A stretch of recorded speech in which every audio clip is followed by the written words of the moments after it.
Welcome back again dear students. मैं हूं अभिनंदन कुमार आजाद और आप लोगों का एक बार फिर से स्वागत करता हूं अपने यूट्यूब चैनल शांति क्लासेस पर। डियर स्टूडेंट्स, हम लोगों ने एक नया कोर्स स्टार्ट किया था फ्लूइड मैकेनिक्स का, जो आप लोगों के डिमांड पे आया था। उसका एक वीडियो लेक्चर आ चुका है जो कि लाइव आया था, जिसमें हम लोगों ने ढेर सारी चीजों को डिस्कस किया था। फिर आप लोगों ने कहा कि सर लाइव में मजा नहीं आता है, सर रिकॉर्डेड ही दीजिए। मुझे लगता है कि लाइव में मजा ज्यादा आता है, लेकिन फिर भी चलिए कोई दिक्कत नहीं। ये रिकॉर्डेड वीडियो आप लोगों के लिए रिकॉर्ड किया जा रहा है, तो मैं चर्चा कर दूं कि हम लोग क्या क्या डिस्कस कर चुके हैं लाइव वीडियो में। अगर आप लोगों ने इसे नहीं देखा तो सबसे पहले जाके उसे चेक कीजिए, डिस्क्रिप्शन में लिंक होगा। तो हमने फ्लूइड मैकेनिक्स का डेफिनेशन देखा था, उसके बाद देखा था कि फ्लूइड मैकेनिक्स में हम लोग किन किन ब्रांच को हम बांट के पढ़ने वाले हैं। उसके बाद उसका पूरा सिलेबस देखा था, उसके कंटेंट क्या क्या हम लोग डिस्कस करने वाले हैं, ठीक है। उसके बाद फ्लूइड मैकेनिक्स का जैसे मैंने बताया कि उसका डेफिनेशन देखा, उसके बाद फ्लूइड का डेफिनेशन देखा, ठीक है। फ्लूइड और सॉलिड में डिफरेंस देखा कि आखिर क्या डिफरेंस है फ्लूइड और सॉलिड में। फिर हमने फ्लूइड एज कंटिन्यूम पढ़ा। उसके बाद हम लोग फ्लूइड के प्रॉपर्टीज पे आए, जिसमें हम लोगों ने डेंसिटी को देखा और डेंसिटी पर प्रेशर का इफेक्ट, टेम्परेचर का इफेक्ट। उसके बाद स्पेसिफिक ग्रेविटी को देखा और देखा कि वेट डेंसिटी और डेंसिटी अलग चीजें होती है। स्पेसिफिक वेट जो होता है वो क्या होता है ये हमने जाना। कंप्रेसिबिलिटी, बल्क मॉडुलस, ये सारी चीजों का बढ़िया से डेरिवेशन करके हम लोगों ने देखा। और ये भी देखा कि स्पीड ऑफ साउंड पे किस प्रकार से बल्क मॉडुलस इसका असर होता है, ठीक है। और उसके बाद हमने देखा कि कंप्रेसिबिलिटी जो है वो आइसोथर्मल, भाई गैस में अलग होता है, तो गैस में आइसोथर्मल प्रोसेस अगर गैस में है, ठीक है, तो उस वक्त कंप्रेसिबिलिटी क्या होगा। और एडियाबेटिक है तब कंप्रेसिबिलिटी क्या होगा, इसको हम लोगों ने निकाल कर देखा था। और फिर आखिरी में हम लोगों ने विस्कोसिटी को देखा था, ठीक है। यहाँ पे हम लोगों ने अंत किया था और विस्कोसिटी से हम लोग फिर से शुरू कर लेते हैं। विस्कोसिटी हमने देखा था और विस्कोसिटी के बाद काइनेमेटिक विस्कोसिटी भी देख लिया था। और उसके बाद यहाँ पे हमने लाइव वीडियो लेक्चर को अंत किया था। तो यहाँ से हम लोग शुरू करने वाले हैं इस वीडियो को। तो इसमें थोड़ा सा पीछे से ही चलते हैं। पीछे से कहाँ से, कहता है विस्कोसिटी से चलते हैं। कहता है विस्कोसिटी क्या होता है सर, तो मैंने बताया था कि फ्लूइड क्या होता है। फ्लूइड जो होता है लेयर बाय लेयर फ्लो करता है, तो एक लेयर दूसरे लेयर पर स्लिप करता है। स्लिप करता है तो जिस प्रकार से फ्रिक्शन सॉलिड में हुआ करता था कि दो सरफेस के बीच अगर रिलेटिव मोशन है, दो सरफेस अगर कांटेक्ट में है उसके बीच रिलेटिव मोशन होता है, तो उसके बीच में एक उसके रिलेटिव मोशन को अपोज करने के लिए फोर्स काम करता है, जिसे हम फ्रिक्शन कहा करते थे। यहाँ पे उसी फोर्स को, उसी को हम कहते हैं विस्कोसिटी। यानी कि फ्लूइड के दो लेयर एक दूसरे पर रिलेटिव मोशन अगर करना चाहते हैं तो एक लेयर दूसरे लेयर के रिलेटिव मोशन को अपोज करता है, और अपोज में जो फोर्स लगता है वही आपका विस्कोसिटी। समझ में आई बात, ठीक है। क्यों करता है जी, कहता है जाहिर सी बात है इन दोनों में अट्रैक्शन फोर्स है, ठीक है। तो ये स्लिप करना चाह रहा है, स्लिप करना चाहे दूसरे लेयर पे, एक लेयर दूसरे लेयर को पकड़ के खींचना चाहेगा, और इसी कारण से विस्कोसिटी पैदा होता है। यानी कॉज ऑफ विस्कोसिटी क्या है जी, तो लिक्विड में अगर हम बात करें कॉज ऑफ विस्कोसिटी के, तो inter molecular force of attraction exam में बार बार आता है, ठीक है। ये सी वगैरह के एग्जाम में तो याद रखिएगा, ठीक है। कि विस्कोसिटी, लिक्विड में विस्कोसिटी का रीजन क्या है, तो कोहेटिव फोर्स यानी कि इंटरमॉलिक्यूलर फोर्स ऑफ अट्रैक्शन। यही गैस में चले जाए तो वहां पे जो होते हैं मॉलिक्यूल जो होते हैं एक दूसरे को बहुत ज्यादा स्ट्रॉन्ग पकड़कर नहीं रखता है, तो वहां पे जो है वो खींचातानी कम होता है। तो वहां क्या होता है जी, वहां टक्कर वक्कर ज्यादा होता है, एक दूसरे से टकरा जाता है, आने जाने में वो बेचारों को परेशानी होती है। तो गैस में विस्कोसिटी का मुख्य रीजन क्या है, तो कहता है randomness of molecules. Molecules randomly इधर उधर भटकते रहते हैं, सीधा से अच्छा से बच्चा की तरह चलता ही नहीं है, तो टकरा जाता है। टकराने के कारण क्या होता है जी, कहता उसके विस्कोसिटी, उसके अंदर विस्कोसिटी पैदा होता है, ठीक है। अपोज फोर्स लगता है एक प्रकार का, जो उसके रिलेटिव मोशन को अपोज करता है, ठीक है। उसी को हम कहेंगे विस्कोसिटी गैस में। यानी गैस में विस्कोसिटी का रीजन क्या है जी, तो रैंडमनेस ऑफ मॉलिक्यूल्स। बात समझ में आया। यानी कि आगे हम टेम्परेचर का इफेक्ट देखेंगे, ठीक है। तो कहता है कि अगर हम विस्कोसिटी की बात करें तो वाटर का विस्कोसिटी होता है बहुत बहुत बहुत बहुत बहुत ही ज्यादा होता है। किसके जी, कहता है एयर की विस्कोसिटी से। हम कंपेरिजन भी कर लिए हैं, हमने वैल्यू दिया है कि भैया वाटर का जो विस्कोसिटी होता है वो 0.001 पास्कल इंटू सेकंड होता है, जबकि अगर हम एयर की विस्कोसिटी की बात करें तो ये होता है 0.0000018 पास्कल सेकंड होता है, ठीक है। यानी कि अगर हम बात करें कंपेरिजन करें तो वाटर का जो विस्कोसिटी होता है वो लगभग 55 55.5 गुना होता है एयर के विस्कोसिटी से, ठीक है। यानी एयर का विस्कोसिटी जो होता है वो वाटर की तुलना में बहुत ही कम होता है, यही हम कहना चाहते हैं। लेकिन यही बात अगर हम करते हैं काइनेटिक विस्कोसिटी की तो बात बदल जाती है। ज्यादा काइनेटिक विस्कोसिटी में क्या बात बदलती है सर, होता क्या है, कहता काइनेमेटिक करना है तो भैया तो उसमें जो मास का जो टर्म है उससे डिवाइड कर दीजिए, ठीक है। यानी काइनेमेटिक विस्कोसिटी होगा, जैसे डायनामिक विस्कोसिटी को हम रो से दिखाते थे, काइनेमेटिक विस्कोसिटी को हम न्यू से दिखाते हैं, एन यू न्यू, ठीक है, न्यू से दिखाते हैं। ये क्या होता है जी, कहता है कि न्यू इक्वल टू होता है, ठीक है, विस्कोसिटी डिवाइडेड बाई डेंसिटी, ठीक है, विस्कोसिटी डिवाइडेड बाई डेंसिटी करते हैं तो ये क्या निकल के आता है, काइनेमेटिक विस्कोसिटी। डेंसिटी मतलब कि हमने मास टर्म से डिवाइड कर दिया है, तो इससे क्या हो गया है सर, कहते हैं इससे बवाल हो गया है, ठीक है। देखिए डेंसिटी तुम जानते हो कि वाटर का बहुत ही ज्यादा होता है, 998 केजी पर मीटर क्यूब, जिसको हजार तुम पढ़ते हो, ठीक है। और एयर का डेंसिटी बहुत ही कम होता है वाटर की तुलना में, 1.1 केजी पर मीटर क्यूब। अगर डिवाइड करेंगे, ठीक है, डिवाइड करने से क्या हो जाता है, वाटर का जो काइनेटिक विस्कोसिटी हो जाता है वो बहुत कम होता है। जैसे अभी अभी हमने देखा, ठीक है, कि वाटर का जो विस्कोसिटी था वो लगभग बराबर था 55.55 गुना का किसके लिए जाता है, एयर की विस्कोसिटी से। लेकिन अगर हम कंपेरिजन करें, ठीक है, काइनेमेटिक विस्कोसिटी की, तो काइनेमेटिक विस्कोसिटी जो होता है वो एयर का ज्यादा हो जाता है। कहता क्यों, क्योंकि डेंसिटी से डिवाइड कर दिया और डेंसिटी पानी का बहुत ज्यादा होता है। डेंसिटी जैसे डिवाइड करेंगे तो पानी वाला टर्म मास जो है वो असर दिखाएगा और एयर का जो विस्कोसिटी है वो काफी ज्यादा बढ़ जाएगा। तो काइनेमेटिक विस्कोसिटी की बात करें, एयर का काफी ज्यादा होता है इसकी तुलना में, मतलब वाटर की तुलना में। कितना गुना होता है सर, मतलब एयर का जो होता है वाटर से काइनेमेटिक विस्कोसिटी 15 गुना से के बराबर लगभग होता है, ठीक है। यानी कि हम अगर शॉर्ट में बताना चाहें तो तुम्हें बताना ये चाह रहे हैं कि अगर आप बात करते हो विस्कोसिटी की, सिर्फ यानी कि डायनेमिक विस्कोसिटी, डायनेमिक विस्कोसिटी की मैं बात कर रहा हूं, जिसको सिर्फ विस्कोसिटी भी कर देते हैं, मतलब ये वाटर का होता है बहुत ज्यादा होता है, किससे, एयर से। लेकिन अगर हम काइनेमेटिक विस्कोसिटी की बात करते हैं, काइनेमेटिक विस्कोसिटी जिसे हम न्यू से दिखाते हैं, ये जो होता है वो एयर का जो होता है वो बहुत ज्यादा होता है, किससे जीत होता है, वाटर से, ठीक है। इसको आप ध्यान में रखिएगा। अब नेक्स्ट कॉन्सेप्ट की तरफ चलते हैं, वो है angular deformation. Sir angular deformation क्या होता है, सॉलिड में पढ़े ना ये शियर स्ट्रेस वगैरह का, शियर स्ट्रेस लगाते थे तो उसमें डिफॉर्मेशन होता था, कहता इसमें कुछ और ही अलग चीजें चलती है। इसको थोड़ा सा हम लोग डिटेल में देखेंगे, तो पूरा डिटेल में अच्छे से समझिए बातों को, शांति से एकदम अस्थिर से।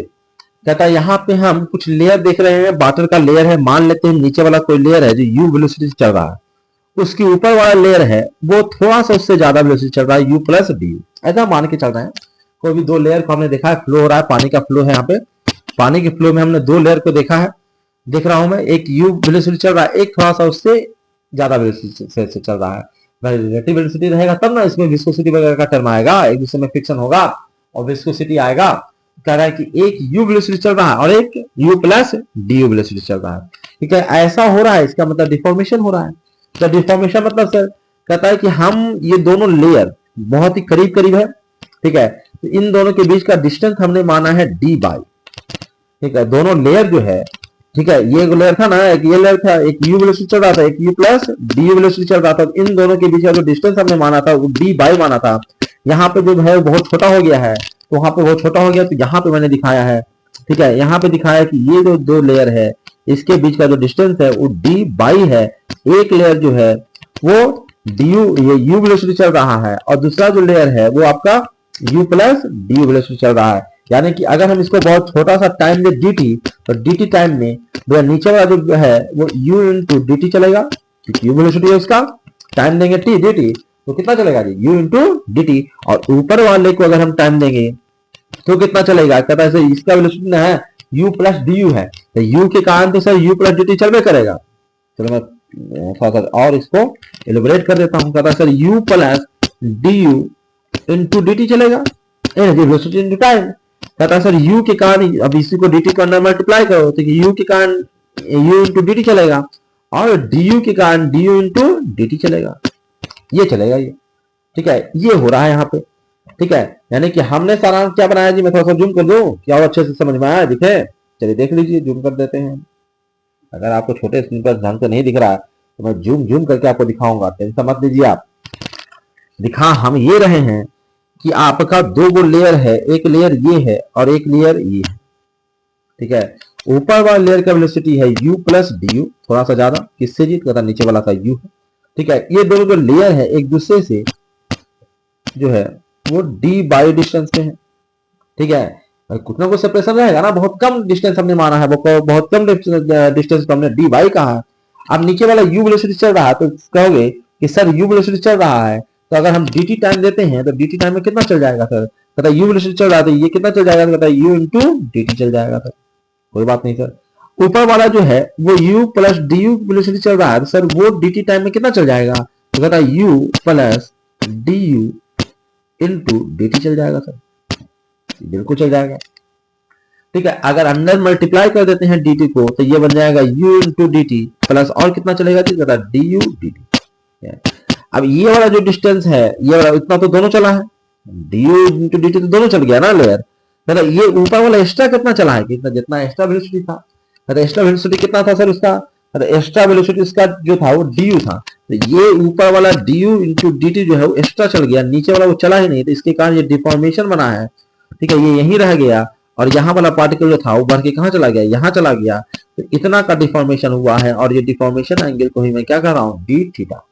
सारा खेल इसी डी थीटा का है। तो हम ये कहना चाहते हैं कि tan थीटा लिखना चाहते हैं यहाँ पे। ठीक है, tan थीटा में लिखना चाहता हूँ, या tan थीटा लिखने में मेरी मदद करिए आप। ठीक है, tan थीटा लिखने में मेरी मदद कीजिए। तो tan थीटा में अगर लिखना चाहता हूँ tan थीटा क्या होगा जी, ठीक है, कहता है कि इसके सामने वाला साइड, एंगल के सामने वाला साइड जो कि क्या है भाई, कहता है D you into sir D T है। ठीक है, D you into D T है, बिल्कुल सर।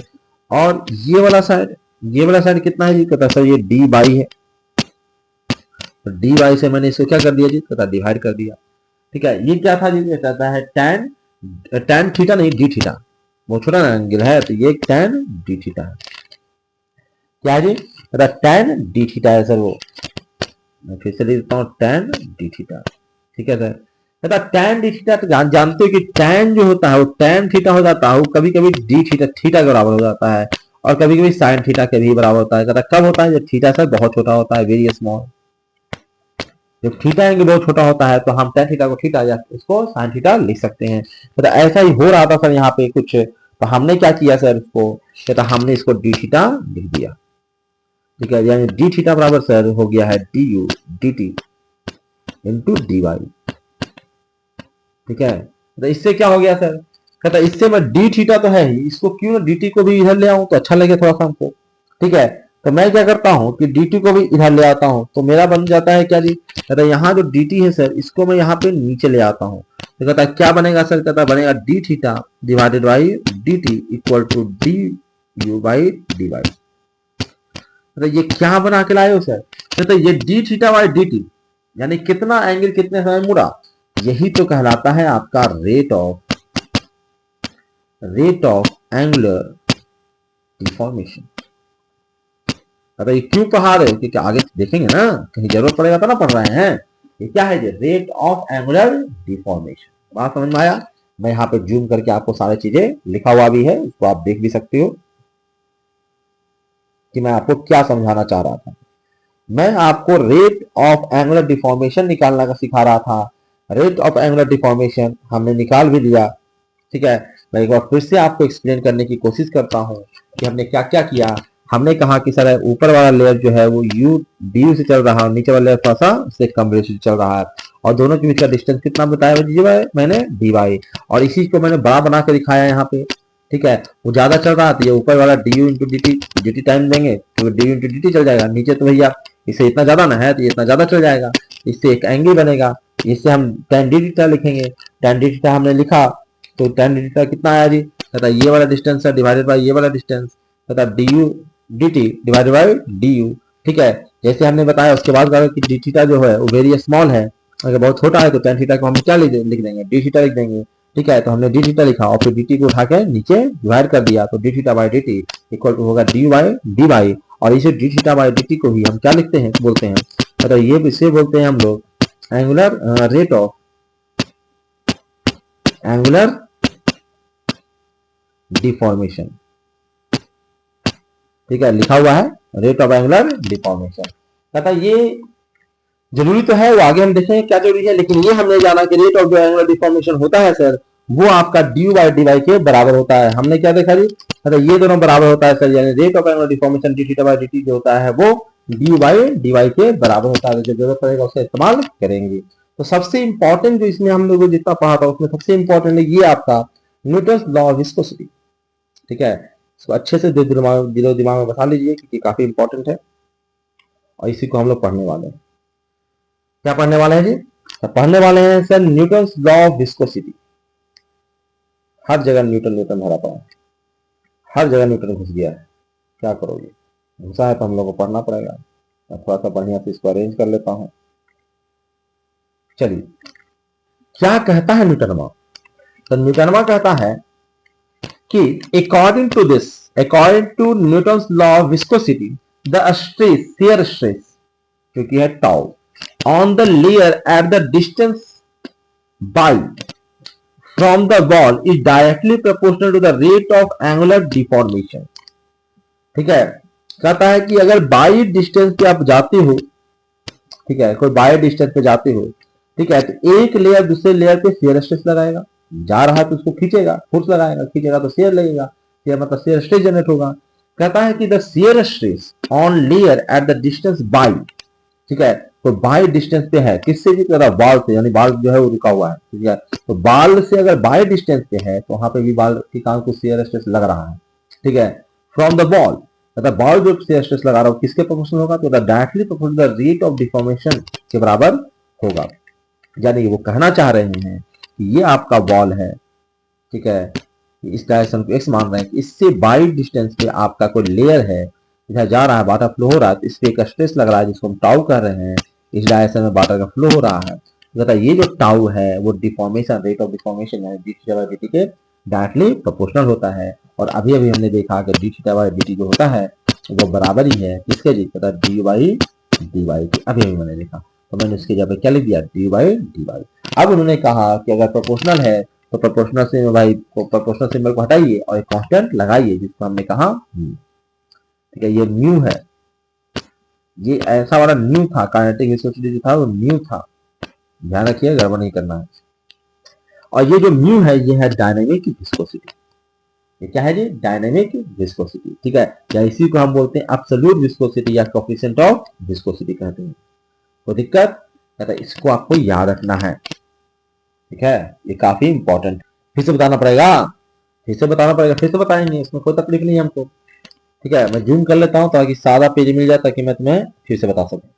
देखिए, फिर से देखिए, कहता है कि न्यूटन ने कहा कि देखिए भैया बात ये है कि आपका कहीं बॉल है, अरे पाइप में फ्लो रहा होगा, कहीं फ्लो रहा होगा, पानी है तो पानी हवा में थोड़ा ना उड़ेगा। किसी ने भाई नदी है, मान लेते हैं ऊपर वाला सरफेस नहीं, नीचे वाला सरफेस होगा, और नीचे वाला सरफेस में मान लेते हैं कि पानी आपका फ्लो हो रहा है, पानी ये सब ऐसे से पानी बह रहा है। ठीक है, इस प्रकार से पानी बह रहा है, ये पानी है। तो इस सरफेस के कारण, इस सरफेस जो नीचे है उसके कारण कुछ ना कुछ तो हो रहा होगा। तो क्या हो रहा होगा फिर, इस सरफेस, जैसे सरफेस के जो नजदीक वाला है, ठीक है, उसको तो सरफेस पकड़ के रखेगा, देखना को पानी कम फ्लो होता है, तो सरफेस जितना दूर है वो उतना तेजी से फ्लो होता है। कहता क्यों ऐसा, इस सरफेस जो है वो अपने से भाई रुका हुआ है, तो उससे जो भी मॉलिक्यूल चिपका हुआ होगा उससे नजदीक होगा, उसको तो पकड़ के रोके हुए होगा, कहाँ जा रहे हो भाई, जो यहाँ पे, यहीं पे फ्रिक्शन विस्कोसिटी यही ना है। ठीक है, तो उसके बगल वाला जो होगा उसको पकड़ेगा, उसके बगल वाले को वो पकड़ेगा नीचे वाला, ठीक है, उसके ऊपर वाले को वो पकड़ेगा, जो जितना दूर रहेगा वो उतना ज्यादा डिफॉर्म हो सकता है। तो यही तो ये कहना चाह रहे थे। ठीक है, ये कहना चाह रहे हैं न्यूटन साहब कि आपका मान लेते हैं ये बॉल है, ठीक है, इस बॉल से हम गए हैं बाई डिस्टेंस पे, कोई आपका लेयर घूमने फिरने जा रहा है, कि बाई डिस्टेंस पे कोई लेयर है वाटर का जो इस प्रकार से घूमने जा रहा है।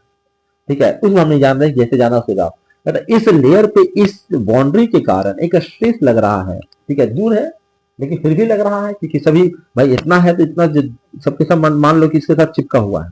ठीक है, थोड़ा सा ये तो भी डिफॉर्म होगा, ठीक है, इससे भी लग रहा होगा, हर एक लेयर पे लग रहा होगा, लेकिन इसके कारण भी इफेक्ट थोड़ा सा इसके पास पहुंच रहा है, डायरेक्ट नहीं पहुंच रहा है, लेयर बाय लेयर पहुंच रहा है। ठीक है, लेकिन इससे हमको मतलब नहीं है।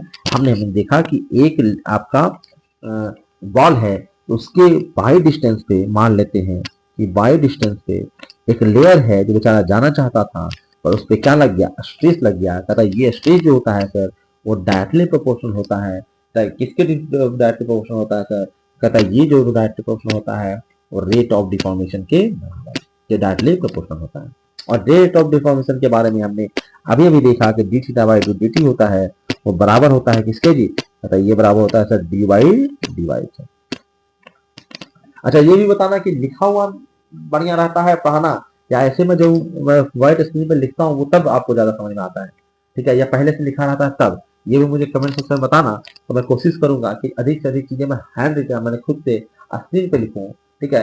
इसलिए हर चीज स्क्रीन पे लिखने में थोड़ा सा तकलीफ होता है, कहीं कहीं स्क्रीन काम नहीं करता है तो तकलीफ होने लगता है, तो पहले से लिखा रहता है तो ज्यादा बढ़िया रहता है, ठीक है। तो कहता है ये जो है सर कहता D theta by D T को मैंने डी बाई डी वाई लिख दिया, ठीक है।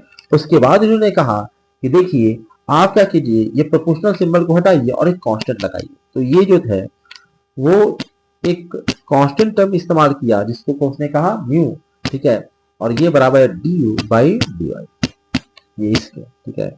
और यही जो म्यू है यहाँ जो म्यू आपको देख रहे हो, ये जो म्यू देख रहे हो ये क्या है जी, कहता है इसका नाम दिया गया यही जो आपको जो अभी पढ़ रहे थे डायनेमिक विस्कोसिटी, ये है डायनेमिक विस्कोसिटी, ये है जो यही वाला है, ठीक है। इसी को आप डायनेमिक विस्कोसिटी बोल लो या इसी को लोग बोल लेते हैं एब्सोल्यूट विस्कोसिटी, एब्सोल्यूट विस्कोसिटी। इसी को तुमने रो से डिवाइड करके काइनेटिक विस्कोसिटी बनाया था, या इसी को एक और नाम से जाना जाता है coefficient of viscosity, coefficient of viscosity. और दिक्कत है ये अब कहता है कि सर इतना जान ही लिए तो थोड़ा सा और भी ज्ञान ले लेते हैं, तो क्या ज्ञान चाहिए भाई, कहता थोड़ा सा ज्ञान और ले लेते हैं सर। हम जो कहते हैं कि हम ग्राफ बनाना चाहते हैं ना, किसके भी ग्राफ बनाना चाहते हो तो सर हम ना ग्राफ बनाना चाहते हैं, एक तरफ पे टाउ है बिल्कुल सही और दूसरी तरफ है D U by D Y, ठीक है। तो इसके भी जो ग्राफ बनाओगे तो ये लीनियर है दोनों की रिलेशन जी, ठीक है। तो ये लीनियर ग्राफ बनेगा और जो स्लोप होगा यानी इसके बीच का जो स्लोप होगा ये वाला, ये थीटा है, ये एंगल थीटा है, जो tan थीटा बराबर होगा वो किसके बराबर होगा, म्यू के बराबर, ठीक है। तो ये भी जानकारी मिल गया कि अगर आप स्ट्रेस, ठीक है, जो स्ट्रेस शेयर स्ट्रेस जनरेट हो रहा है और रेट ऑफ एंगुलर डिफॉर्मेशन के बीच जो अगर ग्राफ बनाओगे तो लीनियर ग्राफ बनेगा और उसका जो स्लोप होगा वो आपका डायनेमिक विस्कोसिटी के बराबर होगा। ये आप लोगों ने समझा, इससे भी आगे हम बढ़ेंगे, एक एक चीज को समझते जाइए, कुछ भी चीज को छोड़ोगे तो आगे तकलीफ होगा। बहुत ही बेसिक से लेकर हम चलते हैं और एक अप लेवल तक जाते हैं। हल्के मत लेना कि यूट्यूब पर फ्री में पढ़ा रहा था तो मास्टर भाई ही होगा, ऐरा गैरा होगा, ऐरा गैरा ना समझे। अब थोड़ा ज्ञान की बात, ज्ञान की बात क्या है भाई, ज्ञान की बात ये है, कहता है जानकारी इंफॉर्मेशन और एक्सपेरिमेंट से इंफॉर्मेशन जो मिलता है वो है कि as we move away from ball, ball से जहां पे दीवार था उसके ऊपर पानी फ्लो न हो रहा था रे, तब बॉल से जैसे जैसे आप दूर जाते जाते हैं वैसे जो है वो डी वाई जो है वो डिक्रीज होने लगता है, डिफॉर्मेशन रेट ऑफ डिफॉर्मेशन, जाहिर सी बात है रेट ऑफ एंगुलर डिफॉर्मेशन जो है वो डिक्रीज होगा। कहता क्यों ऐसा होगा सर, अरे पास वाला जो है वो ज्यादा डिफॉर्म ना होगा, ठीक है, क्योंकि इससे कुछ चिपका हुआ है, ठीक है, और थोड़ा सा दूर गया तो वो फ्लो करना चाहता है, ये रोके रहेगा एकदम, डिफॉर्मेशन ज्यादा ना होगा, घूमे एक मॉलिक्यूल जो इससे टच में है वही रह जाएगा और जो इसके ऊपर है वो ज्यादा खिसक जाएगा, डिफॉर्मेशन ज्यादा होगा। अरे ऊपर वाला क्यों नहीं डिफॉर्म होगा सर, अरे यहाँ या जो बीच वाला पानी जा रहा है वो तो बेचारा बह रहा है, ये भी और ये भी, दोनों क्या होगा, इसको रोकने वाला कोई नहीं है, पानी पानी है, ठीक है, और ये दीवार है ये तो हिल नहीं सकता है, तो पानी पानी साथ साथ ज्यादा हाथ पकड़ पकड़ के आगे बढ़ेगा, ठीक है, दीवार तो बेचारा रोकले रहेगा, पानी को तुम प्रेशर लगा रहे हो उसको चलना ज्यादा ज्यादा पड़ेगा। तो ये कहना चाह रहा है कि जैसे जैसे आप दीवार से दूर जाते हो वैसे वैसे जो होता है आपका रेट ऑफ एंगुलर डिफॉर्मेशन जो होता है वो डिक्रीज करता है, और रेट ऑफ एंगुलर डिफॉर्मेशन यानी कि ये डिक्रीज करेगा, इसका मतलब कि स्ट्रेस भी डिक्रीज करेगा। इसका मतलब है कि बाल के आसपास, जाहिर सी बात है बाल के आसपास जो पानी होगा उसको ज्यादा खिंचाव होगा, तो ज्यादा रगड़ होगा, इसलिए ना आपका पाइप घिसता है, ठीक है, बहुत तेज फ्लो हो रहा है, पाइप है जिसमें भी पानी फ्लो हो रहा है वो घिसता है, क्योंकि वहां पे जो शेयर स्ट्रेस होता है वो ज्यादा होता है। और जैसे जैसे दीवार से दूर जाते हैं बीच में जाते हैं, दीवार को चारों तरफ ना है जी, पाइप ना है ये, ठीक है, पाइप है तो दीवार को चारों तरफ है, ठीक है, तो जो बीच में जो जा रहा है पानी वो सबसे बढ़िया तेज से जा रहा है बेचारा, ठीक है, उस पर जो है दीवार के कारण भाई बाई जैसे बढ़ेगा वैसे जाहिर सी बात है स्ट्रेस कमेगा, ठीक है। तो कहता है जैसे जैसे हम दीवार से दूर जाते हैं शियर स्ट्रेस कमता है, रेट ऑफ सबसे पहले तो रेट ऑफ एंगुलर डिफॉर्मेशन कमता है और इसी कारण से आपका शियर स्ट्रेस भी कमता है। ये ज्ञान की बात है, इसको याद रखिएगा। इस डायग्राम को भी समझना चाहते हैं आप तो समझ सकते हैं आप। देखिए कहता है ये तो आपका दीवार है सर, ये बिल्कुल दीवार है। तो कहता है ये दीवार है तो इसके पास जो कुछ भी रहेगा, जो इसके टच में रहेगा, उसका वेलोसिटी जीरो हो जाएगा क्योंकि उसको ये हिलने नहीं देगा। जो इसके टच में है, जो भी पॉइंट इसके टच में, तो वहां पे वेलोसिटी क्या हो जाएगा जी? तो यहाँ पे सर वेलोसिटी तो एकदम जीरो हो जाएगा। लेकिन थोड़ा सा भी ऊपर जाएगा सर वेलोसिटी थोड़ा कुछ ना कुछ पानी का बढ़ेगा। थोड़ा सा और ऊपर जाओगे सर दीवार से तो थोड़ा सा वेलोसिटी इसका और बढ़ेगा। ठीक है, सबसे तेज पानी कहाँ फ्लो होता है? पाइप के एकदम बीच में ना जी। जैसे जैसे आप ऊपर जाते जाओगे वहां पे स्पीड आपका बढ़ता जाएगा। ठीक है, आपका स्पीड बढ़ता जाएगा। ठीक है, आपका स्पीड बढ़ता जाएगा,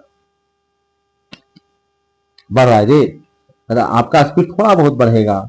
ठीक है, यानी कि नीचे वाला अगर u है, ठीक है, ये u है, तो अगर थोड़ा सा अगर ऊपर जाओ कहता डी यू डी बाई आप डिस्टेंस ऊपर जाओगे तो वहां पे जो वेलोसिटी हो जाएगा वो कितना हो जाएगा जी? कहता है u प्लस डी यू हो जाएगा। क्या अगर यहाँ वेलोसिटी u है तो ऊपर कितना वेलोसिटी हो जाएगा? कहता है u प्लस डी यू हो जाएगा। थोड़ा वेलोसिटी बनेगा दीवार से जितना तुम दूर जाओगे। अब ये मत करना कि सर ऊपर भी तो दीवार होगा, ऊपर इसलिए तो मैं बीच की बातें कर रहा हूँ। और जरूरी है कि ऊपर दीवार रहेगा, हो सकता है समुद्र में पानी फ्लो हो रहा हो या फिर तालाब में पानी फ्लो हो रहा हो। ठीक है, सरफेस में पानी फ्लो करा रहे हो, कहाँ पे? हम तो दीवार अगर इसको कहें तो इसी को दीवार लो, अपने मन से दीवार दीवार कंसिडर मत करते रहो। ठीक है, अगर मैंने यहाँ पे दीवार बताया है तो यही वाला दीवार है आपका, अपने मन से कहीं भी दीवार मत लीजिए। यानी कि अगर ध्यान से देखिए तो हमने जो लिया है वो इस एक्सिस पे इधर जो बढ़ रहा है वो u है, ये वेलोसिटी है, और इधर जो है वो बढ़ रहा है बाई, ये बाई एक्सिस हो गया। ठीक है, और जो अगर हम ये जो कर्व आया है उसी के बीच का कर्व। ठीक है, कि थोड़ा सा बाई का तो वेलोसिटी कितना है, यहाँ पे वेलोसिटी कितना है, इस बाई की वेलोसिटी कितना है, इस बाई की वेलोसिटी कितना है, तो ये बाई और यू के बीच का कर्व है। ठीक है, यानी कि अगर ये कर्व देखो, अगर इस कर्व पे कहीं पे अगर हम टेंजेंट डालते हैं तो इसके स्लोप के बराबर होगा, और इस स्लोप है किसके बराबर जी? तो कहता है ये है आपका ड्यू बाई डी वाई के बराबर। ठीक है, जैसे आप dx बाई डी वाई करते हो ना जी, इसी प्रकार से ये क्या है? तो ये जो स्लोप है सर आपका वो किसके बराबर है सर? कहता है ये जो स्लोप है वो आपका डी वाई के बराबर है। नहीं, थोड़ा सा गड़बड़ हो गया, थोड़ा सा गड़बड़ हो गया, थोड़ा सा गड़बड़ कि ये बाई एक्सिस में है, इधर बाई है इसका और इधर आपका यू है आपका, तो ये आपका जो है वो डी बाई डी यू हो गया, उल्टा हो गया। यहाँ ये जो स्लोप है कहीं पे भी स्लोप लोगे तो वो जो है आपका डी बाई डी यू हो गया है। और अगर ध्यान से देखो कि जैसे जैसे तुम दूर जा रहे हो वैसे वैसे ये स्लोप जो है वो बढ़ता जा रहा है, वैसे वैसे स्लोप बढ़ता जा रहा है। किसका स्लोप बढ़ता जा रहा है जी? कहता डी बाई डी यू बढ़ता जा रहा है। अगर ये बढ़ रहा है तो जाहिर सी बात है इसका जो अपोजिट होगा, ठीक है, वो क्या होगा? घटेगा। और यही तो हम बोल रहे थे कि भाई दीवार से जैसे जैसे ऊपर जाते हो वैसे ही आपका D U by D by जो होता है वो डिक्रीज करता है, और D U by D by अगर डिक्रीज करेगा तो आपका शेयर स्ट्रेस होता क्या है जी? कहता है यही तो होता है, डायरेक्टली प्रोपोर्शनल होता है डी बाई के। तो कहता है सर ये अगर घटेगा तो शेयर स्ट्रेस भी क्या होगा? घटेगा। यही हम कहना चाह रहे हैं। ठीक है, कुछ एग्जाम्पल की हम चर्चा करते हैं। तो यहाँ पे कुछ एग्जाम्पल दिया गया है कि example of Newtonian fluid. Newtonian fluid कौन कौन है जी? कहता है air, H2O, Hg, petrol, kerosene, ये सब क्या है जी? कहता है ये न्यूटोनियन फ्लूइड है। कहता न्यूटोनियन फ्लूइड मतलब सर क्या नॉन न्यूटोनियन फ्लूइड भी कुछ होता है? कहता बिल्कुल होता है। कहता न्यूटोनियन फ्लूइड मतलब क्या? कहता जो अभी अभी हमने पढ़ा नियम, क्या नियम पढ़ा जी? कहता हमने नियम पढ़ा था न्यूटन्स लॉ ऑफ विस्कोसिटी। हमने पढ़ा न्यूटन लॉ ऑफ विस्कोसिटी। कहता है जो इस लॉ को फॉलो करेगा उसको हम कहेंगे न्यूटन्स फ्लूइड या न्यूटोनिक फ्लूइड। ठीक है, और जो इस लॉ को फॉलो नहीं करेगा उसे हम बोलेंगे नॉन न्यूटोनियन फ्लूइड। तो दिक्कत है उसको हम आगे डिटेल में देखेंगे, वो एग्जाम में, वो भी एग्जाम में बहुत ज्यादा आता है। कहता है नहीं फॉलो करने का मतलब क्या है सर? कि अभी अभी हमने बताया, आपको बात की आपसे, ठीक है, हमने अभी अभी बात किया कि जो शेयर स्ट्रेस होता है, ठीक है, जो एक लेयर दूसरे लेयर पर शेयर स्ट्रेस लगाता है वो डायरेक्टली प्रोपोर्शनल होता है जी। कहता है किसके जी? कहता डी यू बटा डी बाई के, या फिर इसी को कह लो कि आपका ये जो होता है वो डायरेक्टली प्रोपोर्शनल होता है D theta by D T के, यानी कि रेट ऑफ एंगुलर डिफॉर्मेशन के। ठीक है, यानी कि अगर आप जैसे ही ये प्रोपोर्शनल सिंबल हटाते हो तो कांस्टेंट आता है, प्रोपोर्शनल है तो कांस्टेंट रहेगा। ठीक है, ये आता है। ठीक है, तो कहता है कि जिस फ्लूइड के लिए, ये क्या कहा न्यूटन ने कि ये कांस्टेंट है जी, ये क्या है? कांस्टेंट है। कि जिस फ्लूइड के लिए डायनेमिक विस्कोसिटी कांस्टेंट ना हो, ठीक है, कांस्टेंट ना होने का मतलब है कि स्ट्रेस जो है वो रेट ऑफ एंगुलर डिफॉर्मेशन के डायरेक्टली प्रोपोर्शनल अगर नहीं है, इसका मतलब क्या है, इसका मतलब है कि वो न्यूटन के लॉ को फॉलो नहीं कर रहा है, तो इसे हम नॉन न्यूटोनिक फ्लूइड कहेंगे। बात समझ में आया? और एक और चीज देख लो, एक और चीज देख लो, जो अगर याद करने में तकलीफ हो तो याद कर लीजिए कि स्ट्रेस जो होता था ना, डायरेक्टली प्रोपोर्शनल स्ट्रेन को होता था। यहाँ पे ये रेट ऑफ एंगुलर डिफॉर्मेशन जो है वो इसी स्ट्रेन के जगह पे है। उसी प्रकार से हमने कैलकुलेट भी इसको किया था, तो याद नहीं भूलना चाहिए, ऐसे भूलोगे भी नहीं तुम। न्यूटन का नियम भूलने वाला चीज नहीं है, अगर भूल गए तो पढ़ने का मतलब कि फ्लूइड पढ़ने का मतलब ही नहीं है, ठीक है, फ्लूइड फिर आगे बढ़वे नहीं करोगे तुम, ठीक है, तो ये याद रहेगा ना। न्यूटन लॉ ऑफ विस्कोसिटी ये भी हमने जान लिया, ये भी जाना कि जो न्यूटन लॉ ऑफ विस्कोसिटी को फॉलो करता है उसे हम न्यूटोनियन फ्लूइड कहते हैं। और बहुत सारे ऐसे फ्लूइड होते हैं जो न्यूटन के लॉ को फॉलो नहीं करते हैं। न्यूटन के लॉ को फॉलो करने ना करने का मतलब है कि उस पर लगने वाला जो स्ट्रेस है, जो लेयर के बीच जो स्ट्रेस काम करता है, वो रेट ऑफ एंगुलर डिफॉर्मेशन के डायरेक्टली प्रोपोर्शनल नहीं होगा, यानी कि डायनेमिक विस्कोसिटी जो है वो उन फ्लूइड्स के लिए चेंज होता रहेगा या चेंज हो सकता है।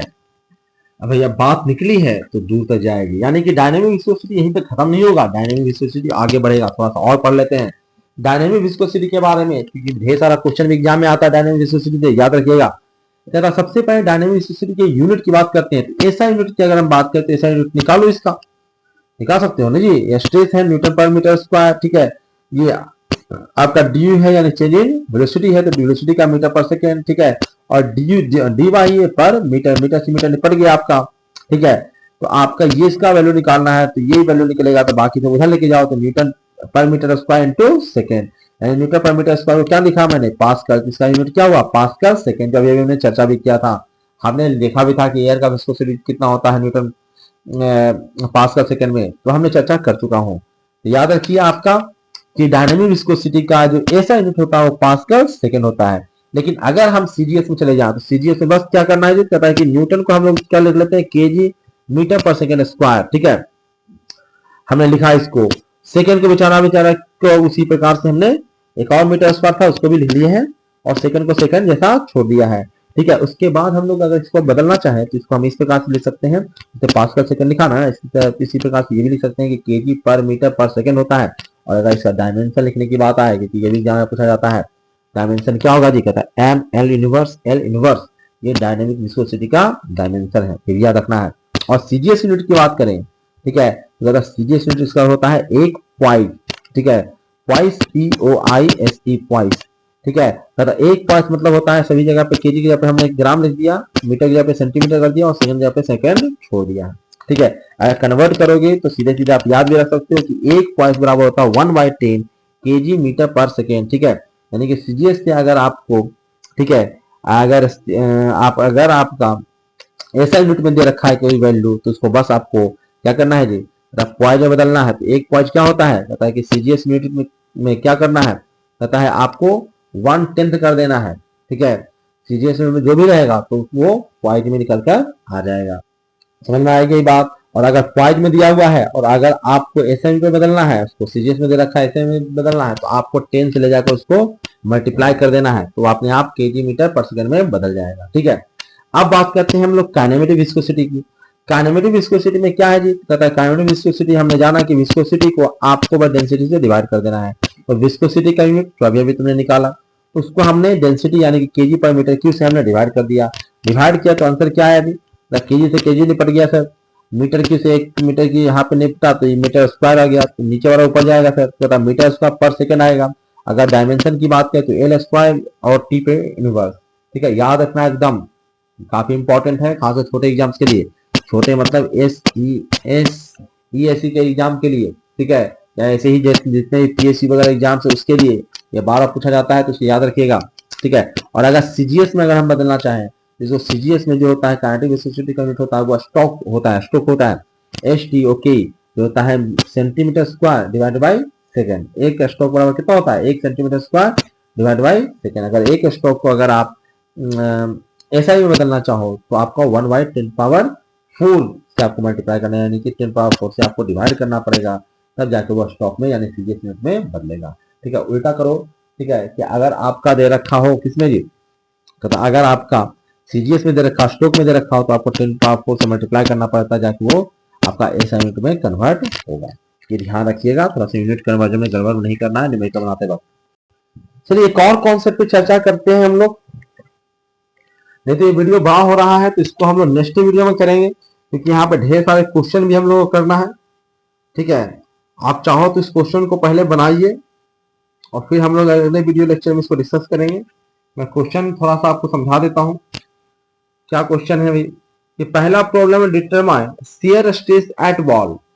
बॉल के पास आपको शियर स्ट्रेस कैलकुलेट करना है। ठीक है, एक तो वो क्वेश्चन है। दूसरा क्वेश्चन कहा गया है कि आपका जो अगर यू है वो लीनियर वेरी कर रहा है, तो आपको स्ट्रेस निकालना है, शियर स्ट्रेस निकालना है। तो लीनियर वेरी का मतलब क्या है, तो लीनियर वेरी का मतलब है कि आप मान लो कि आपका जो यू है, ठीक है, जैसे जो बाई बढ़ रहा है ना जी, उस प्रकार से यू भी बदल रहा है, और वो बदल रहा है इस फॉर्मूले से जहां ए कांस्टेंट है।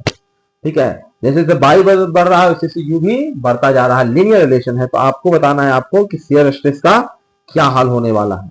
ठीक है, वो भी आपके बाल्ब के पास, दीवार के पास उसका क्या हाल होने वाला है। नेक्स्ट क्वेश्चन ये है, ये क्वेश्चन क्या है कि एक प्लेट, बॉटम प्लेट जो बेचारा स्थिर ऐसे रखा हुआ है, और टॉप प्लेट को पता नहीं क्या हुआ, ये घूमने फिरने जा रहा है, टॉप प्लेट भी वेलोसिटी से। तो आपको कहा गया है कि आपको डिटरमाइन करना है, जो है वो शेयर स्ट्रेस को डिटरमाइन करना है कि फ्लूइड बॉडी जो अंदर है उसमें शेयर स्ट्रेस कैसे काम कर रहा होगा, उसका डायरेक्शन आपको दिखाना है। ठीक है, तो इसको भी करके रखिए ताकि नेक्स्ट वीडियो हम डिस्कस कर सके इसको। अगला क्वेश्चन आपको समझ में आ रहा होगा कि अगला क्वेश्चन है भैया कि ऊपर भी दीवार है, नीचे भी दीवार है। दीवार मतलब पूरा पक्का सीमेंट है। ठीक है, सीमेंट मतलब पूरा जमीन है नीचे। ठीक है, ऊपर नीचे जमीन है, बॉल है, और बीच में क्या हो रहा है, एक सांप जो हो रहा है वो नच रहा है। एक सांप जो हो रहा है वो नच रहा है, और कहता नच रहा है, उसका एंगुलर स्पीड कितना है, तो कहता है इसका एंगुलर स्पीड ओमेगा है, और इसका रेडियस भी दे रखा है जो कि है हाँ। ठीक है, अब कह रहा है कि भाई क्या, कि इसके बीच का जो गैपिंग है, ठीक है, कुछ ना कुछ गैपिंग है ना बीच में। ठीक है, मतलब ये गैपिंग जो है वो एच दे रखा है, सब कुछ दे रखा है आपको, ये गैपिंग आपको एच दिया हुआ है। यही नहीं, और भी चीजें दे रखा है, कहता है कि ये लेंथ भी आपको दे रखा है। ठीक है, ये आपका लेंथ दे रखा है एल। ठीक है, सब कुछ दे दिया आपको, इसका विस्कोसिटी भी दे रखा है, डायनेमिक विस्कोसिटी। ठीक है, क्या ये तो म्यू दे रखा है। तो आपको बताना है कि इसको घुमाने के लिए भाई, इसको इस फिक्स एंगुलर वेलोसिटी ओमेगा से हमको घुमाते रहना है। ठीक है, जाहिर सी बात है शियर स्ट्रेस को कम करना चाहेगा, तो कहता है कितना पावर हमको देना पड़ेगा। तो पावर रिक्वायर्ड आपको बताना है, जितना भी डिटेल्स है वो तो यहाँ पे दिया हुआ है ही। तो आपको बताना है पावर रिक्वायर्ड, कितना पावर रिक्वायर्ड है इसको घुमाने के लिए। एक और क्वेश्चन, तो क्वेश्चन एकदम तगड़ा तगड़ा है, आसान क्वेश्चन लेकर नहीं आया हूं मैं आपके सामने, और क्वेश्चन भी मैं डिस्कस करता जाऊंगा। ठीक है, तो आपको बने रहना पड़ेगा। क्वेश्चन डिस्कशन थोड़ा सा बोरिंग होता है, लेकिन एग्जाम में तो वही आना है ना। यह कहता है कि ये इस प्रकार से कुछ अरेंजमेंट है, नीचे आपका पानी भरा हुआ है, नीचे मतलब पानी इतने नहीं है, चारों तरफ भरा फैला रहता पानी। ठीक है, कहता है इसको हम घुमाना चाहते हैं, और एक कांस्टेंट वेलोसिटी ओमेगा से घुमाना चाहते हैं। ये कांस्टेंट वेलोसिटी ओमेगा से घूमने के लिए जितना नीचे से टॉर्क उसको लग रहा होगा रोकने के लिए, उतना ही टॉर्क आपको लगाना पड़ेगा। तो आपको यही बताना है कि रिक्वायर्ड टॉर्क कितना होगा, डिटरमाइन टॉर्क रिक्वायर्ड, कि भैया इसको ओमेगा वेलोसिटी से घुमाते रहने के लिए आपको कितना टॉर्क की जरूरत होगा। बाकी दे रखा कि ये जो है वो नीचे जो दीवार है, ठीक है, पानी के ऊपर चल रहा है, ये घूम रहा है, तो पानी से इसकी जो हाइट है इसके बॉल से, ये आपका एच है। ठीक है, इसका रेडियस जो है वो आर दे रखा है आपका, और इसको ओमेगा से आपको घुमाना है। इतना इंफॉर्मेशन आपको दे रखा है। अगला क्वेश्चन, और क्वेश्चन आपको बनाना है और इसी के कमेंट सेक्शन में जवाब देना है। देखते हैं दो चारों का जवाब आएगा तब हम इसको डिस्कस करेंगे, नहीं तो इसको मटिया देंगे हम। जब आप बना ही नहीं रहे तो हम क्यों मेहनत करते रहे। ठीक है, कहता है ये क्या है जी, कहता है कि दो गो दीवार है सर, एगो नीचे है और ऊपर भी है। ठीक है, ये क्वेश्चन आया हुआ 10 नंबर का, ये सीमेंस में देख लो, और बहुत ही आसान है, कितना आसानी से बनेगा। कहता है ये देखिए सर, बीच में क्या है, बीच में प्लेट है, वो एक प्लेट है जिसको v वेलोसिटी से हम v मीटर पर सेकंड से इसको लेके जा रहे हैं, तो ऊपर ही पानी भरा हुआ है, नीचे ही पानी भरा हुआ है। ऊपर जो पानी भरा हुआ है उसका जो डायनेमिक विस्कोसिटी है म्यू2 है, और नीचे जो पानी भरा हुआ है उसका डायनेमिक विस्कोसिटी जो है वो म्यू1 है। ठीक है, सब चीज यहाँ पे दे रखा है, मैं जूम करके आपको दिखा देता हूँ, यहाँ पे सब कुछ दे रखा है। ठीक है, ये है आपका क्वेश्चन। क्या क्वेश्चन है जी, कहता है दो को दीवार है ऊपर नीचे और बीच में एक प्लेट को मूव कराना है भैया। विस्कोसिटी के ऊपर जो है वो पानी भरा हुआ है, उसका विस्कोसिटी जो है, डायनेमिक विस्कोसिटी जो है वो म्यू2 है, नीचे जो है वो पानी भरा हुआ है या लिक्विड जो भी भरा हुआ है उसका जो डायनेमिक विस्कोसिटी है वो म्यू1 है। कहता है ये जो प्लेट जो रखा हुआ है वो नीचे वाले दीवार से 22 डिस्टेंस पे है और टोटल दोनों प्लेटों की जो डिस्टेंस है वो h है। ठीक है, ये आपको दिया हुआ है। निकालना क्या है सर? निकालना है आपको बाई का वैल्यू निकालना है। क्यों निकालना है सर? क्या होना चाहिए बाई का वैल्यू, कैसा वैल्यू होना चाहिए बाई का सर? कहता determine by so that the drag force is same on the both side of the plate. कहता बाई का वैल्यू क्या रखें ताकि जो है वो दोनों तरफ से जो ड्रैग फोर्सेस लगे वही इसको पीछे खींचेगा ना दो तरफ से, दोनों ड्रैग फोर्सेस जो होने चाहिए वो सेम होने चाहिए। तो उस बाई का वैल्यू क्या हो? ठीक है, जाहिर सी बात दोनों पर डेंसिटी अलग अलग, विस्कोसिटी अलग लगना है, तो एक तो ज्यादा लग रहा होगा तब कम लग रहा होगा। तो ये अप डाउन करके हम लोग एडजस्ट कर सकते हैं कि भैया जो जिसका विस्कोसिटी ज्यादा है उसके तरफ हम थोड़ा सा ज्यादा डिस्टेंस दें, ठीक है, दीवार से ज्यादा दूर करें, और जिसकी तरफ विस्कोसिटी कम है उसकी तरफ थोड़ा सा दीवार के नजदीक ले जाएं। अगला क्या, determine by so that the total drag force minimum, minimise करने के ड्रैग फोर्स को मिनिमम करने के लिए दोनों का ड्रैग फोर्स जोड़िए उसको मिनिमाइज कीजिए, और मिनिमाइज करने के लिए आपका जो होता होगा वो बाई का वैल्यू क्या होना चाहिए, कहां पे रखें ताकि टोटल जो ड्रैग फोर्स हो मिनिमम हो। तो देखो क्वेश्चन ढंग का है और उसको डिस्कस करने वाले हम लोग, आसान आसान क्वेश्चन नहीं। जब गेट और ये लेवल का अगर मैंने कहा है तो उस लेवल को हम मेंटेन करेंगे, ठीक है, और सारे क्वेश्चन को डिस्कस करेंगे, बताते कि तुम भी साथ पर चलो, तुम साथ नहीं चलोगे तो भैया हम भी मट जाएंगे। नहीं, कोई बच्चा बना ही नहीं रहा है तो क्या हम बका बका करते रहे। ठीक है, एक और क्वेश्चन है, ये भी क्वेश्चन बहुत ही पॉपुलर क्वेश्चन है, बार बार आता रहता है इस तरह का क्वेश्चन, और ये क्वेश्चन तो मैं क्लास जो 11th के बच्चों को करवा देता हूँ से क्वेश्चन। ठीक है, तुम लोग क्या हो, देखिए क्या हो रहा है। अगला क्वेश्चन क्या है, दो गो सिलेंडर है, एगो बड़का वाला सिलेंडर एगो छोटका वाला सिलेंडर। दोनों सिलेंडर के बीच लिक्विड भरा हुआ है, छोटका वाला सिलेंडर है और एक बड़का वाला सिलेंडर है। ठीक है, बड़के वाले के अंदर छोटका वाला भरा हुआ है और अंदर भी क्या डाला हुआ है, कहता लिक्विड डाला हुआ है। कहता लिक्विड का कुछ डायनेमिक विस्कोसिटी है कितना है वही तो आपको निकालना है। ठीक है, दिया हुआ क्या है सर, दिया हुआ ये है कि ये अंदर वाला कप है 5 किलो का, ये सब दिया हुआ है, ये 5 किलो का है। ठीक है, और ये जो है आपका वो फिक्स किया हुआ है, इसका टेंशन लेने की नहीं जरूरत नहीं, इसका वेट कितना है इसका टेंशन लेने की जरूरत नहीं है। हाँ, लेंथ में दे रखा है आपका 3 मीटर आपका दे रखा है, ये डिस्टेंस दे रखा है, रेडियस भी अंदर वाले का दे रखा है आपका 2 मीटर। ठीक है, 2 मीटर का डिस्टेंस दे रखा है, गैपिंग जो है वो दे रखा है आपका 1 mm का, बहुत ही नजदीक नजदीक है, दूर नहीं है, दूर रहेगा तो भैया विस्कोसिटी और फर्क नहीं पड़ेगा। ठीक है, तो बहुत ज्यादा दूर नहीं है। और ये क्या है, जो बीच वाला सिलेंडर है वो 5 मीटर पर सेकंड से नीचे जा रहा है, और ये जो बाहर वाला सिलेंडर है वो 3 मीटर पर सेकंड से ऊपर जा रहा है। ठीक है, जाहिर सी बात है जो वेलोसिटी कांस्टेंट हो गया, मतलब कांस्टेंट वेलोसिटी अगर हो गया है तो आपको बताना है कि आपका ये जो न्यू है वो कितना होना चाहिए, तभी ना कांस्टेंट वेलोसिटी होगा। और तो कोई खींच तो रहा नहीं है, फोर्स तो है नहीं। ठीक है, तो फोर्स सारे बैलेंस होने चाहिए ना। ठीक है, नहीं तो भैया एक्सेलरेशन आ जाएगा इसके बाद। ये कांस्टेंट वेलोसिटी 5 मीटर पर सेकंड से ये जा रहा है, 3 मीटर पर सेकंड से ये जा रहा है, तो आपको बताना है कि म्यू का वैल्यू कितना होना है। ये कुछ अच्छे क्वेश्चंस हैं, ये सब करो के आओ तुम और करो और मुझे आंसर भी बताओ। ठीक है, मैं वेट करूंगा कल तक ही, मैं कल वीडियो डलाना है तो कल से पहले मुझे इसके आंसर चाहिए कमेंट सेक्शन में। आंसर दोगे तो हम लोग इसको अच्छे से डिस्कस करेंगे, और नहीं दोगे तो मटिया देंगे अगर कोई बच्चा नहीं देगा तो। ठीक है, आगे हम लोग क्या करने वाले इसमें तो इसके बाद हम लोग विस्कोसिटी पर, टेम्परेचर, प्रेशर का क्या इफेक्ट होता है, उन सब चीजों को देखने वाले हैं। और भी बहुत सारी चीजें हम लोग को देखना बाकी है, जैसे रियोलॉजी, इससे भी बहुत सारा क्वेश्चन आता है, बहुत ही आसान सा चीज है ये, इसको भी हम लोग देखने वाले हैं। ठीक है, बस रट्टा मान लोगे डायग्राम तभी काम चल जाएगा, और एग्जाम में आना ही आना है। समझ लो कि ये के एग्जाम में ऐसा हो ही नहीं सकता कि ना आए एग्जाम इससे क्वेश्चन आए। ठीक है, और तब भी जब फ्लूइड से क्वेश्चन आया है और इससे ना आए, ऐसा हो ही नहीं सकता। ठीक है, तो आसान चीजें हैं और आसान से चीजों से भी क्वेश्चन एग्जाम में आ रहा है। चलिए इस वीडियो लेक्चर में इतना ही रखते हैं, बहुत बहुत धन्यवाद आप लोगों का। ठीक है, वीडियो को भैया लाइक कर दीजिएगा, चैनल को सब्सक्राइब कर लीजिएगा, बेल आइकन को क्लिक कर लीजिएगा, और अपने दोस्तों के साथ इसको सेशन को शेयर करना नहीं भूलना है आपको। थैंक यू वेरी मच, इस वीडियो लेक्चर में इतना ही था।